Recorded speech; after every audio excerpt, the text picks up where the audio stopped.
Hello everyone, welcome to my channel. This is Pari and I'm here today with Dr. Desai, who is a practicing infectious disease physician with a private group in Dayton, Ohio, in Dayton area. He lives with his family around here, and he also practices heartful meditation and trains other people as well in how to do heartfulness meditation. Welcome today, Dr. Desai. How are you doing? Good. I have a quick question. How long have you been doing this heartfulness meditation and how you got involved? So for me, it was a little bit simpler because I kind of grew up in this because my parents were involved before for a long time back in India. So I was introduced to heartfulness meditation when I was 16, first time. But I was kind of back and forth, and it was not complete involvement until last several years with the correct understanding and really diving deep into the whole practice and the whole idea of heartfulness.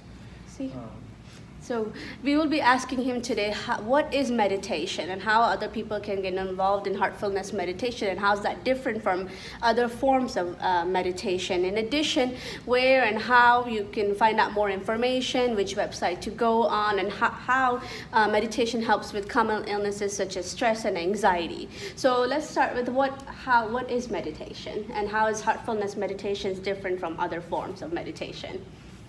So, meditation is, if you try to define it, it's a process of holding your thought on one thing over a period of time.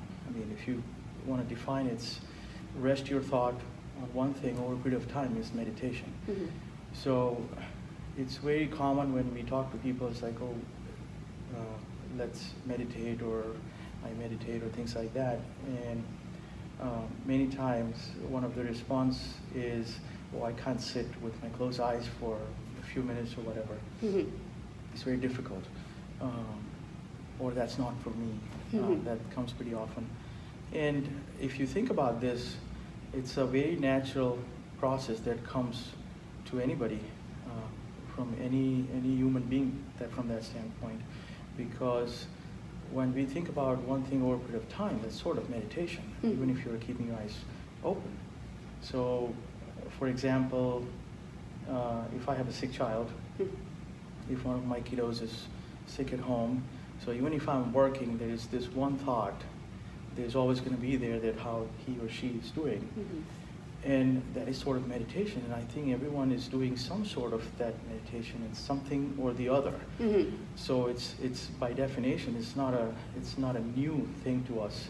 The only question is when you close your eyes and avoid other senses and hold your thought on something else, something higher than us, then the effect of that process is going to be different. My next thing is how meditation helps people deal with their common ailments, such as like stress and anxiety. What have you come across that people have benefited by doing meditation? So, I can relate to my experience, and then relate to experience of the people that I know for a long time, or somebody who has started later. So you have to, if you look at it from the standpoint of medicine, for example, and I talk about this sometimes in different venues when I'm asked to say something about meditation or have a little presentation for one of the heartfulness events. And if you look at the stress pathophysiology, we have a trigger of some sort where we say, X thing is happening with me, and how I'm going to react. And the stress response is what you react, and then it react in either flight or fright mode. So either you come in the phase of that, I want to fight this, or the response might come that I want to, try to avoid the situation if possible. And this happens in a different spectrum for almost all of us. Now, what happens when we do that? It's one of those things where the physiology comes into play. When we make that reaction, we can make that reaction by two means. One is our limbic system in the brain, or the cortical response. Now, the limbic system is more reactive. It reacts based on your previous experiences, things like that. So if I had an experience where, as a kid, where I was afraid of a snake, if the snake appears, it's going to be the same response. So that's going to be what happens with that response is we stimulate our HPA axis, the hypothalamus pituitary adrenal axis. So your hypothalamus sends a signal to your pituitary gland and say, send the signal to your adrenal glands, which is on top of your kidneys. And then that would produce steroid, cortisol. And then it's not only a cortisol, which is also a response to that, there are other hormones and other chemicals that get secreted inside us, like adrenaline, cortisol. Now, if you look at, it's very fascinating, if you look at stress, I mean, if anybody can Google this and say effect of stress on health. And then if somebody looks at effect of excess steroid on your health, you can find significant similarity between both of it. Makes sense, high blood pressure, heart disease, diabetes, so on. Diabetes, anxiety, stress, anxiety, depression, essentially everything that we think of. So every time we come into that situation when we're reacting this way, we're having that cortisol secreted along with other hormones. When we don't like the situation and we get annoyed or angry, those are the physiological response that happens inside us. So the question is, how do we react differently? So we are not putting our body to that physiological stress. So meditation helps big time because you're training your mind in a way. Meditation is a process of regulating the mind. So when we regulate the mind, or we are practicing to hold on to one thought, it creates a different environment inside us. And when we are reacting to that situation, especially in my experience with the Heartfulness Meditation, because we meditate on the heart, and people often ask, why heart? But if you think about this, we feel things through the heart. Our mind is for analyzing intellect, but heart is where we feel things from. And we all know there is a connection between mind and the heart, even if you look at it from the medicine standpoint, because you have your sympathetic and parasympathetic system working. When you have that stress response or anything, your heart rate is going to get fast, and because there's a connection there. So when we meditate on the heart, the mind is regulated. It's that reaction time to the situation changes. So now we're reacting to things a little differently. We're learning to take a little pause and say, oh, let me see if this is the right way to do it or not. And that little pause, even for a few seconds, is going to make a huge difference in how you react to the situation, to the whole stress response that happens. So that's just the basic way that I can explain from medicine standpoint how meditation can help. But of course, it's not just that. It's a more complex way that it helps us in many other things. A lot of coping and anxiety, like you have well explained. Yeah, and how the body, the hormones affect our daily lives, and how the mind, heart are connected, as you explained. And the meditation helps a lot with dealing with I like how you said the pause, kind of calm the body down, think, the mind, heart connect before we go on to deal with the next problem in life, or whatever the next responsibilities we have in life, which helps in many ways. How is meditation going to help with healthcare workers and people? How Heartfulness Meditation specifically helps with people that are dealing with stress and anxiety and depression and all kinds of ailments that you cope through on a daily basis? How is that going to help doing the heartfulness meditation specifically? So to answer the question for the healthcare providers, Mm-hmm.